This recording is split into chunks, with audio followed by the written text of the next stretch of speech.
The Honor Flight trip turned out to be much more than many of these veterans expected. Visiting memorials for the wars they fought brought back memories that many hadn't thought about in decades.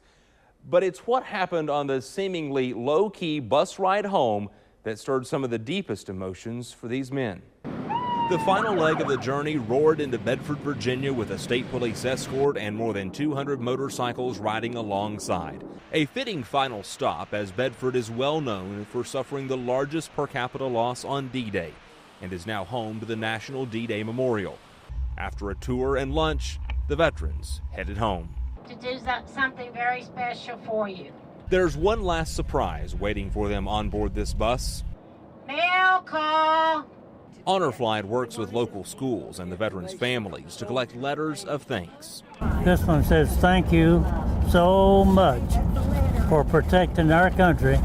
Thanks." This is pretty nice for somebody to write a letter and express such appreciation for what just seemed to do to you, I guess, and I really appreciate this. It's the words of family members that pull the heartstrings the hardest. I'm so proud to say that you are my grandfather. You are a true example of honor and courage. Led you to take actions by jumping out of planes and storming enemy lines without any hesitation. I love you with all I am, Nicholas. Oh. But this letter is far more than just an expression of a grandson's love and gratitude. Scott told me that he didn't get any letters from home when he was in the service because he was an orphan. Letters from home, the perfect way to wrap up a trip of a lifetime. I'm overwhelmed. I'm in awe. I never expected all this.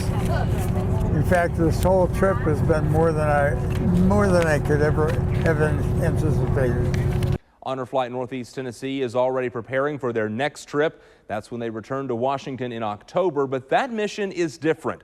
The October trip will only include Vietnam veterans. Fundraising efforts are already underway. If you would like to learn more about the organization or how you can contribute to the fundraising efforts for the trip, it's on our website at WCYB.com. Preston Ayers, News 5, WCYB.